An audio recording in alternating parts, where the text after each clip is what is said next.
بسم الله الرحمن الرحيم إن الحمد لله نحمده ونستعينه ونستغفره ونعوذ بالله من شرور أنفسنا ومن سيئات أعمالنا من يهده الله فلا مضل له ومن يضلل فلا هادي له وأشهد أن لا إله إلا الله وحده لا شريك له وأشهد أن محمدا عبده ورسوله أما بعد.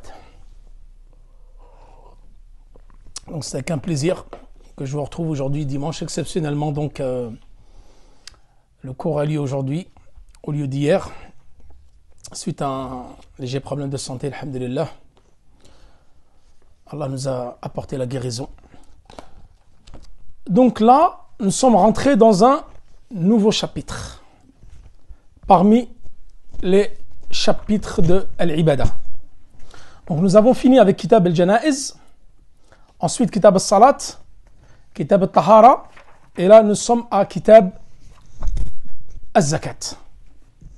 Et rappelez-vous que lorsque j'avais parlé dans tout le tout premier cours dans Minhaj Shalikin, j'avais dit que les juristes divisaient les livres de jurisprudence en 4 parties. Première partie, al-ibadat, les adorations. Et donc les adorations, il y en a combien? Donc il y a at-tahara, donc il ne compte pas la double attestation parce que celle-là, elle rentre dans al-aqida.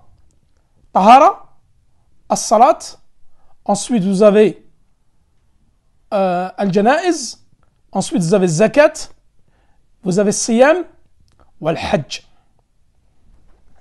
Donc les 5 piliers qui sont décrits dans Hadith Jibril, dans Hadith Ibn Omar, que nous avons eu longuement l'occasion d'expliquer. Zakat, donc qui est un pilier très important et qui est d'ailleurs le 3e pilier de l'islam et le 2e pilier le plus important après la salat.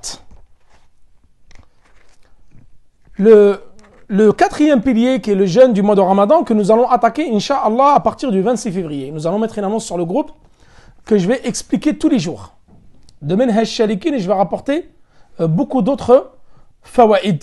J'essaie de le faire en une dizaine de cours, ça sera Inch'Allah très détaillé. Et ça sera en live tous les soirs. Et Kitab al-Hajj, nous le ferons après Ramadan. C'est-à-dire pendant Shawwal, à partir du 15 Shawwal, il paraît ça sera tous les jours. Comme ça, ça va profiter aux gens qui vont venir au pèlerinage. Et je le fais volontairement avant la venue du pèlerinage, la période du pèlerinage, et on va le faire entre 15 et 20 cours de façon très détaillée, Inch'Allah. En vidéo, comme ça pour les gens qui voudront faire le pèlerinage cette année, ils auront une série de cours très complète. Donc la zakat, qui est le 3e pilier de l'islam. Et donc qui est le pilier le plus important après la salat. D'ailleurs, à ce propos, Allah subhanahu wa ta'ala, il l'a évoqué souvent. Quand vous lisez le Coran, vous voyez que la zakat est tout le temps associée à la salat. Alladhina yuqimuna as-salat wa yu'tuna az-zakat. Ceux qui accomplissent la prière et s'acquittent de la zakat. Tellement que ce pilier est important, Allah subhanahu wa ta'ala l'a cité dans le Coran en association avec la salat dans plus de 82 versets. Pour montrer l'importance et que ce sont souvent 2 adorations qui sont associées. Que ce soit dans les sunnas ou dans le Coran. Pour montrer son importance. D'ailleurs, nous allons le voir, Inch'Allah, dans la Sira, c'est que même Abu Bakr as-Siddiq, radiyallahu anhu, premier calife de l'islam, il a combattu les gens qui ont délaissé la zakat. Il les a combattus. Et ça, je l'avais expliqué longuement dans le hadith de Ibn Omar. 3e hadith dans l'Arba'in al-Nawawiyya.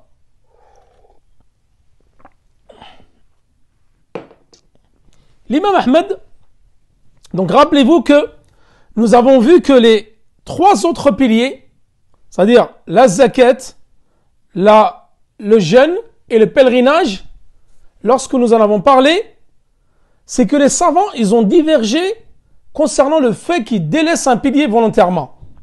La grande divergence a lieu au niveau de la salat. Cheikh al-Islam ibn Taymiyyah, il dit à ce propos, là où il y a la plus grande divergence parmi les savants de l'islam concernant cette mas'ala, c'est la mas'ala de Tariq Salat, c'est-à-dire celui qui délaisse la prière par paresse. Et rappelez-vous, dans les conditions de la prière, ses piliers, ses obligations de Cheikh Mohammed Abdel Wahhab, j'avais ramené tous les arguments de ceux qui rendent mécréant celui qui délaisse la prière par paresse, et j'avais ramené tous les arguments de ceux qui disent que celui qui délaisse la prière par paresse n'est pas un mécréant. Ensuite, nous avons évoqué les points. Qu'en est-il, et ça je l'avais fait dans le hadith de Jibril et dans le hadith de Ibn Omar, qu'en est-il de ceux qui délaissent la zakat et ne la sortent pas volontairement? Ensuite, quand nous parlerons sur le jeûne, Inch'Allah, 15 jours avant Ramadan, nous allons entamer la série sur le jeûne. Nous parlerons également de ceux qui délaissent volontairement le jeûne. Et nous parlerons également, quand ça sera l'occasion de parler du pèlerinage en détail, pour ceux qui délaissent le pèlerinage volontairement. Le sujet d'aujourd'hui, c'est la zakat. Il y a une riwaya de l'imam Ahmed, donc un des deux avis. Vous saurez que l'imam Ahmed, dans le fiqh hanbali, il a souvent deux avis. L'imam Shafi'i, dans le madhab Shafi'i, ça, Inch'Allah, si Allah nous accorde une longue vie et Inch'Allah de la motivation, j'essaierai de vous faire un jour une conférence pour parler des 4 madhab. Comment le fiqh est arrivé, comment se sont constitués les 4 madhab, avec les élèves, les différents élèves, les grands savants de chaque madhab, etc. Faut-il suivre obligatoirement un madhab ou non? Franchement, ça c'est une question qui est très importante et je comptais le faire au mois de janvier. J'ai été pris par le temps et je n'ai pas pu le préparer, et même parler du tamadhub, c'est-à-dire le suivi aveugle du madhab, même si cela contredit la sunna du prophète sallam. Ça c'est un sujet important qui me tient à cœur et j'espère pouvoir le préparer assez rapidement, Inch'Allah. Donc l'imam Ahmed, il a un avis comme quoi celui qui délaisse volontairement la zakat, c'est un mécréant. Mais ce n'est pas l'avis majoritaire. Donc l'avis majoritaire chez les savants, et il a un deuxième avis qui dit qu'il n'est pas mécréant. Donc la question où les savants ont réellement divergé, c'est sur la salat.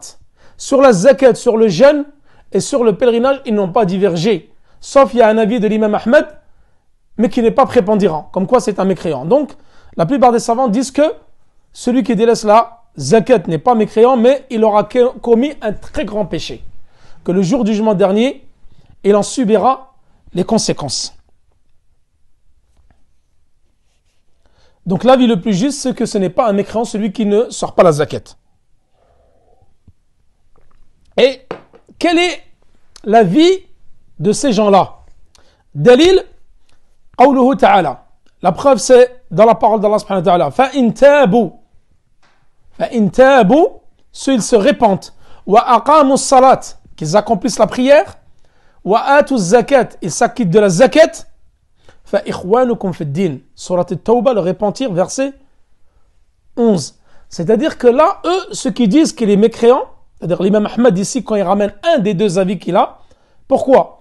Parce qu'ici, dans le verset du Coran, Ja'alul ukhuwa, Allah subhanahu wa ta'ala ici, c'est-à-dire qu'il a fait de la fraternité entre les musulmans à condition qu'il fasse un repentir sincère, qu'il accomplisse la prière et qu'il s'acquitte de la zakat. S'ils se repentent, accomplissent la prière et s'acquittent de la zakat, alors ce sont vos frères en religion, vos frères en islam. Donc, eux, ils se sont appuyés sur ce verset pour dire que effectivement, si il ne s'acquitte pas de la zakat, alors c'est un mécréant. Mais ce n'est pas un avis majoritaire. Autre chose. Quand est-ce que la zakat a été instaurée? Ensuite, nous allons donner la définition de la zakat au niveau linguistique, au niveau légiféré, et quelles sont les conditions de la zakat, et quelles sont les catégories de zakat.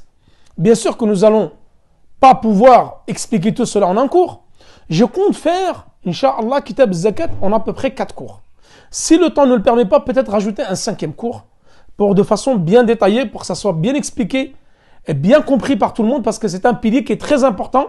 Et d'ailleurs, à juste titre, un pilier qui est délaissé par beaucoup de gens.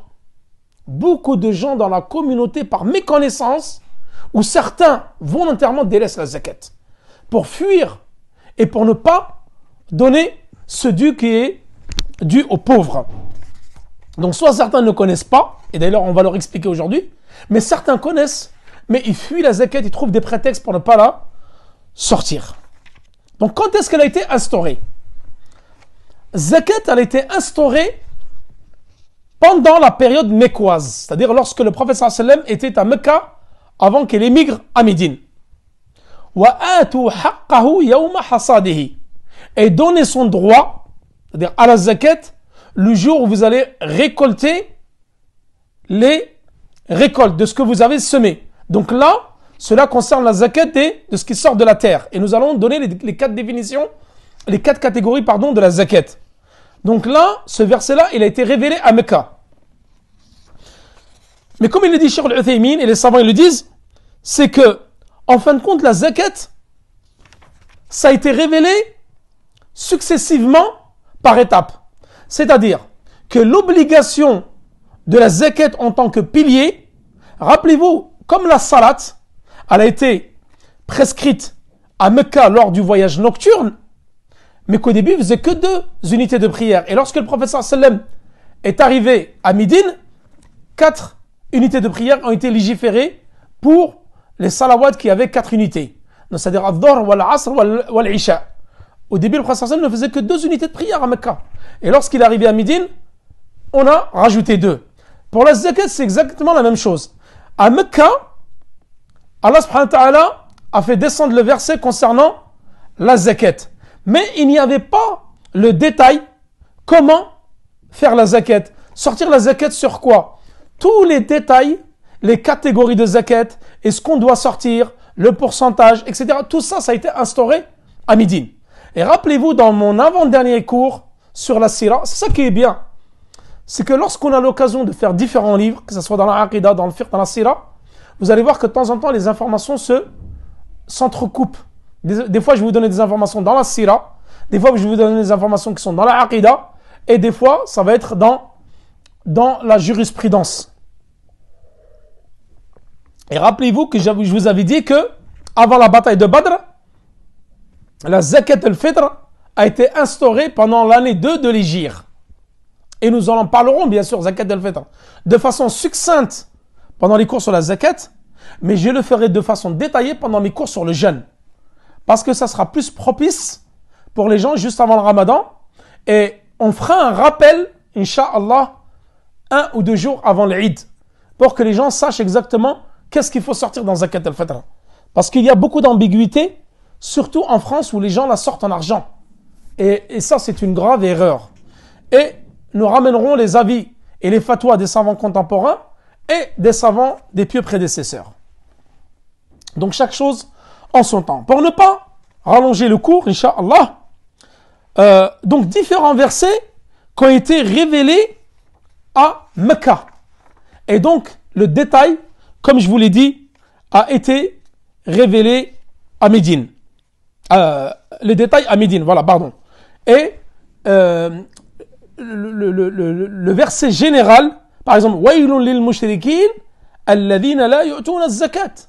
Surat Fussilat, versets 6 et 7. Malheur aux polythéistes qui ne s'acquittent pas de la zakat. Ce verset est descendu à Mecca. Walladhina fi amwalihim haqqun ma'lum.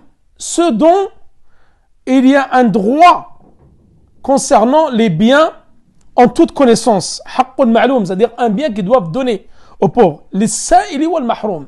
Pour ceux qui en ont besoin, c'est-à-dire les gens qui demandent, et ceux qui n'en ont pas. Donc ces versets-là, وَآتُوا حَقَّهُ يَوْمَ حَصَادِهِ, et donner son droit le jour de sa récolte.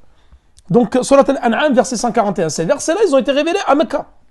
Mais les tafasil que nous allons voir, avec les catégories de zakat, les quantités, tout ça, ça a été révélé à Médine. Ensuite, qu'est-ce que la zakat? Qu'est-ce que ça veut dire? Zakat, au niveau linguistique, ça veut dire an-nama wa ziyada wal baraka. C'est-à-dire an-nama, c'est ce qui pousse. C'est la pousse, c'est l'augmentation, wal baraka, la bénédiction, wa tahara, la purification. Au niveau linguistique. Au niveau légiféré, at-ta'abbud lillah.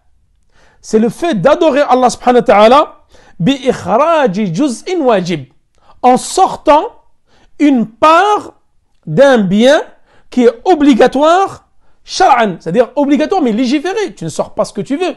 Tu sors une part de tes biens légiférés. Et nous allons voir que tu ne donnes pas n'importe quoi dans la zakat. Fi malin mu'ayyin makhsous, c'est-à-dire dans une part de biens particulière.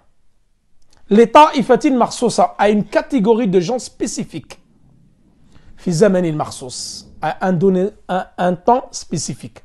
Donc c'est une part. Tu adores Allah subhanahu wa ta'ala en donnant une part de tes biens légiférés parmi tes biens spécifiques à un groupe de gens spécifiques, et ça nous allons voir dans le dernier cours, c'est-à-dire à qui on doit donner la zakat. Les 8 catégories de gens à qui on doit donner la zakat. Ça sera le dernier cours, avant d'entamer le cours sur le jeûne. Fi waqtin makhsous. C'est-à-dire la zakat, tu dois la donner à un temps donné. Et nous verrons aussi, au fur et à mesure des cours, que la zakat, tu la donnes en temps hijri. C'est-à-dire pendant les mois lunaires du calendrier musulman. Et non les calendriers solaires. C'est-à-dire le calendrier grégorien. Non. Par exemple, si tu décides chaque année, tu dis je vais la donner fi Shawwal. Tu dois la donner chaque année pendant Shawwal. Tu veux la donner Muharram, chaque année pendant Muharram. Donc, parce que si tu décides de la donner dans les calendriers grégoriens, tu dis par exemple je vais la donner tous les mois de septembre. Mais si tu dis je vais la donner au mois de septembre, les mois lunaires ne vont pas correspondre chaque fois le même mois. Le Ramadan par exemple, il recule chaque année. Le Hajj, il recule chaque année. Donc si tu la donnes en mois français, grégorien, chrétien, ça ne va pas correspondre au mois lunaire. Ça va être décalé. Mais si tu la donnes en mois lunaire, chaque année tu dis je donne ma zakat pendant le Ramadan. Chaque année je la donne fi Sha'ban. Chaque année je la donne fi Shawwal. C'est fixe. Chaque année à la même date. Et comme ça fait un an. Quel est le jugement de la zakat? Le jugement de la zakat, c'est une obligation. Et nous allons voir pour qui. Est-ce que c'est pour tout le monde? Non. La salat, nous avons vu les conditions de la prière. Maintenant, nous allons voir les conditions de la zakat. Et ce ne sont pas les mêmes que ceux de la umrah, du pèlerinage, du jeûne ou de la prière. Chaque pilier a ses conditions. Mais il y a des conditions qui sont similaires. Mais d'autres qui sont en plus ou en moins. Quel est le délil sur le fait que c'est obligatoire? Demain, tu vas me dire, bah, la zakat, donne-moi la preuve que c'est obligatoire. Tout d'abord, le Coran, la première des preuves que je vous ai citée tout à l'heure. Plus de 82 versets dans le Coran où il fait mention de la prière. Ceux qui accomplissent la prière, ils s'acquittent de la zakat. Et donnez son droit lorsque vous allez le récolter, c'est-à-dire la zakat. Ensuite, au niveau de la sunna, énormément de hadiths qui viennent corroborer et montrer le caractère obligatoire de la zakat. Parmi eux, hadith Jibril. Le premier hadith que j'ai expliqué, que j'avais déjà expliqué dans les 3 fondements, que j'ai expliqué dans les leçons importantes, et que j'ai expliqué dans l'Arba'in Nawiyya, le premier hadith de Arba'in Nawiyya. Lorsque Jibril, alayhi salam, il est venu voir le professeur sallam, il s'est assis devant lui, il a dit « Ya Muhammad, akhbirni anil islam » « Oh Muhammad, enseignez-moi ce qu'est l'islam. » Il lui a dit « L'islam, c'est que tu attestes qu'il n'y a pas de divinité digne d'être adorée en dehors d'Allah, et que le professeur sallam est le messager d'Allah, que tu accomplisses ta prière, et tu t'acquittes de la zakat. » Première preuve. Deuxième preuve, il y en a beaucoup, je ne vais pas toutes les citer, je vais citer juste 2-3 hadiths, pour ne pas rallonger le cours. Deuxième hadith, hadith Ibn Omar, que nous avons expliqué. Troisième hadith, dans, j'avais dit hadith Jibril, c'est le premier hadith, pardon, hadith Jibril, c'est le deuxième. Le premier hadith, c'est le hadith d'Ibn Omar, innamal a'mal binniyat. Hadith Jibril, c'est le deuxième dans l'ordre Arba'in Nawiyya. Troisième, c'est celui de Ibn Omar, c'est-à-dire le fils de Omar ibn Khattab, qui a dit Buniyal islamu ala khams. L'islam a été bâti sur 5 piliers. Shahadatu an la ilaha illallah wa anna Muhammadan Rasulullah wa iqamis salat wa ita'iz zakat. L'accomplissement, la double attestation, l'accomplissement de la prière et l'acquittement de la zakat. Également, un dernier hadith, avant de passer aux conditions de la zakat, Hadith Abdullah ibn Abbas, lorsque le prophète sallam a envoyé Mu'adh ibn Jabal ila al-Yaman. Lorsque le prophète a envoyé pour qu'il puisse enseigner aux gens du Yémen l'islam. Qu'est-ce qu'il a dit le prophète sallam? Innaka ta'ti qawman ahl al-kitab. Rappelez-vous ce hadith, je l'ai expliqué quand? Dans Kitab al-Tawhid. Et nous le revoyons encore ici dans Zakat. Tu vas venir, parce que nous avons vu, rappelez-vous dans l'histoire que les gens du Yémen, c'était des gens du livre. Il y avait des juifs et des chrétiens au Yémen. Contrairement à l'Arabie où il n'y avait que des païens et des polythéistes. Et au Yémen, donc, il y avait des chrétiens et des juifs et très peu de polythéistes. Il est dit, par rapport, bien sûr, très peu par rapport à l'Arabie, à la péninsule arabique. Innaka ta'ti qawman min al-kitab. Tu vas venir vers des gens du livre. Et nous avons vu aussi, lorsque nous avons cité ce hadith, les conditions du prêcheur de l'islam. Qu'est-ce qu'il doit connaître? Connaître les gens envers qui tu vas prêcher. Ensuite, il lui a dit Ad'uhum, appelez à shahadatu an la ilaha illallah. Appelez à ce qu'il n'atteste qu'il n'y a pas de divinité adorée en dehors d'Allah subhanahu wa ta'ala et que le Mohammed sallallahu alayhi wa sallam est le messager d'Allah. Fa'inhum ata'uka lidhalik. S'ils t'obéissent à cela, alors tu leur dis fa'alimhum, apprends-leur, enseigne-leur, dis-leur anna Allah ftarada alayhim khamsa salawat fi kulli yawm wa layla. Lorsqu'ils ont fait la double attestation, enseigne-leur qu'Allah leur a obligé, ou les a obligés, ou leur a rendu obligatoire 5 prières de jour ou de nuit. فَإِنْهُمْ أَطَعُوكَ لِذَلِكَ. Si t'obéissent dans cela, فَعَلِمَ أَنَّ اللَّهَ افترض عَلَيْهِمْ صَدَقَةً. Et il leur a instauré une sadaqa. Ici, sadaqa, c'est la zakat. تُؤْخَذُ مِنْ أَغْنِيَائِهِمْ. Elle est prise parmi les gens riches. وَتُرَدُّ إِلَى فُقَرَائِهِمْ. Et elle est distribuée aux pauvres de cette communauté-là. Donc là, hadith rawah al-Bukhari et Muslim, ça montre la preuve de la zakat. Beaucoup de fois dans des hadiths, il est mention de sadaqa. Parfois zakat. La sadaqa, ça veut dire dans ce contexte-là, la zakat. Le Coran, il y a plusieurs versets, comme je l'ai déjà cité le premier. Pareil, un autre verset, khudh min amwalihim sadaqatan. Prends de leurs biens une sadaqa.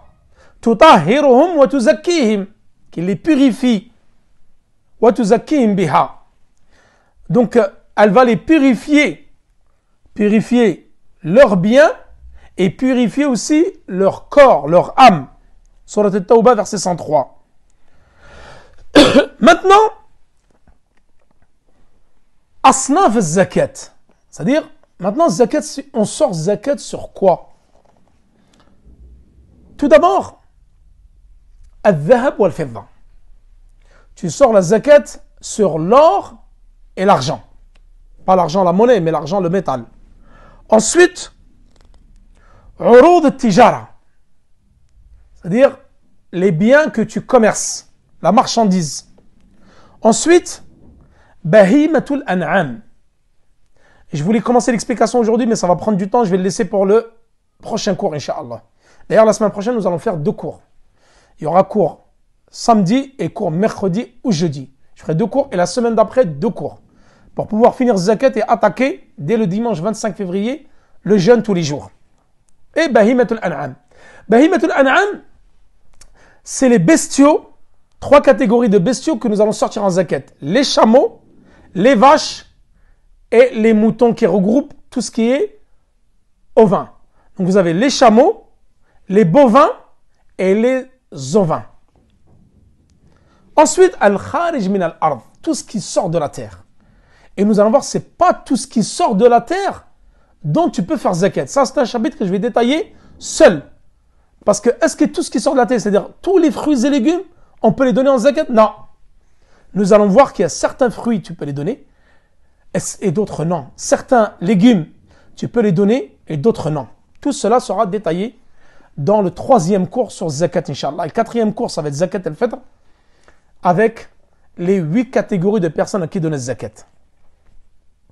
Maintenant, quelles sont les conditions de la zakat? Comme toute adoration, elle a des conditions. Et tout d'abord, les conditions de chaque adoration, c'est d'abord al-ikhlas ou al-mutaba'a. Chaque adoration, tu dois la faire en sincérité pour Allah subhanahu wa ta'ala et avec le suivi du prophète sallallahu alayhi wa sallam. Mais les conditions de la zakat ici, quelles sont-elles? Je vais les citer. Elles sont au nombre de 4. Certains savants en citent 5. Tout d'abord, la première, c'est l'islam. Tu ne peux pas sortir la zakat si tu n'es pas musulman. Et on va rapporter les preuves. Deuxième, al-hurriya, le fait d'être libre et non en servitude ou être un esclave. Mulk nisab, le fait de posséder le bien qui est requis pour la zakat, c'est-à-dire la quantité minimale qui est requise pour la zakat. Wa mudhi al-hawl. Al-hawl, c'est quoi? C'est, tu as une période de comptage. Tu dis, je sors ma zakat tous les mois de Ramadan. Donc, le hawl, c'est l'année qui va s'écouler jusqu'à l'année prochaine pour que tu puisses sortir tes zakats. Et nous allons voir que le hawl ne va pas forcément durer une année en fonction des biens que tu vas sortir. Si c'est l'argent, c'est 1 an. Si c'est la marchandise, c'est 1 an. Si c'est l'or et l'argent, 1 an. Mais si c'est les récoltes, ça ne sera pas l'année.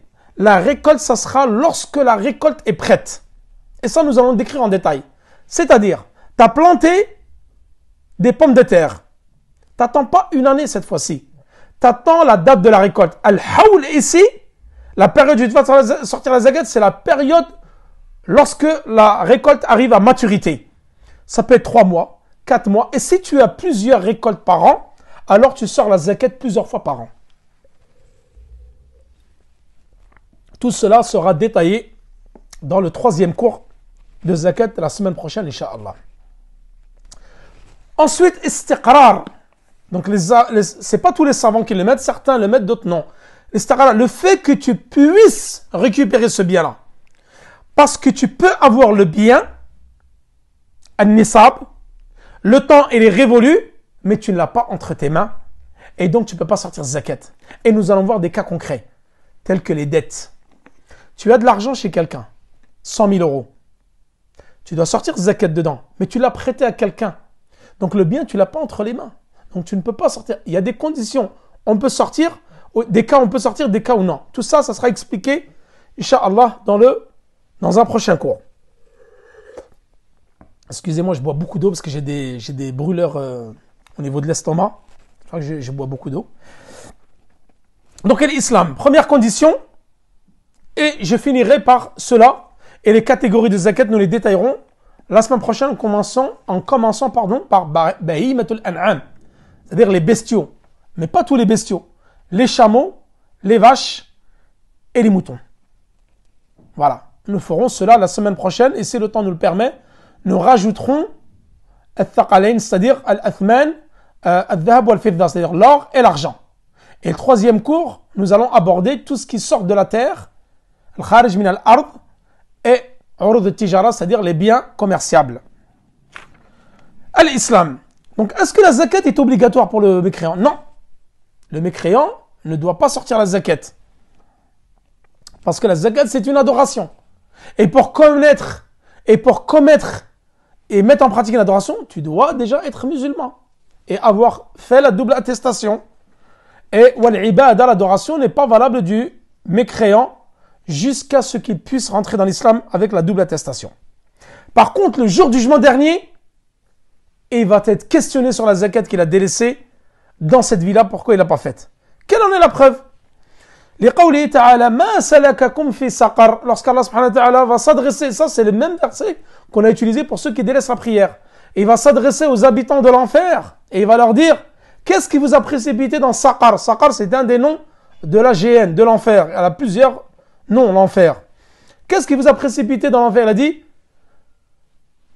Allah subhanahu wa ta'ala, quand il leur dira ça, ils diront, Lam naku minal musallin wa lam naku nut'imul miskin.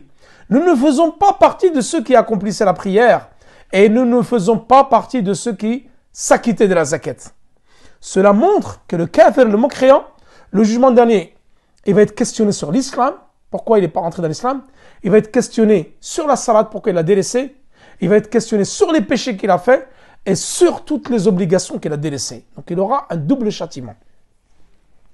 Al-Hurriya. Deuxième condition, c'est le fait d'être libre. L'esclave, même s'il possède des biens, ils ne sont pas à lui. Ces biens appartiennent à son maître. Donc si un esclave possède des biens qui sont imposables par la zakat, il ne pourra pas sortir sa zakat. Ensuite, An-Nisab. Le fait d'avoir la quantité qui est imposable. Hadith Abi Sa'id al-Khudri. ليس فيما دون 5 أوسق صدقة وليس فيما دون 5 ذود صدقة وليس فيما دون 5 أوسق صدقة رواه البخاري Muslim. C'est-à-dire que là, bon ça nous allons le décrire dans le chapitre prochain lorsque nous allons parler des bestiaux. C'est quoi les quantités à avoir pour sortir la zakat? C'est quoi le nisab? Nous allons en parler pour les chameaux. Par exemple, c'est minimum 5 chameaux pour sortir un mouton. Pour les vaches, c'est 30. Pour les moutons, c'est 40, etc. Pour l'or, c'est tant de quantité. Pour l'argent, c'est tant. Pour tout ce qui est argent liquide, valeur marchande, 2,5%. Pour la terre, c'est 1/10. Et si tu l'as puisé avec de l'eau, tu as utilisé de l'eau, etc., c'est la moitié d'1/10, etc. Et pour les biens que tu trouves sous terre, tels que les trésors, c'est 1/5. Tout ça, nous allons le détailler. Wal hawl. Comme قال النبي صلى الله عليه وسلم, il a dit La zakata fi malin hatta yahulu alayhi al-hawl. C'est-à-dire qu'il n'y a pas de zakat dans un bien jusqu'à que la période où il doit sortir la zakat est révolue. Donc c'est un hadith qui a été rapporté par Abi Daoud et authentifié par Cheikh Al-Albani. Donc voilà.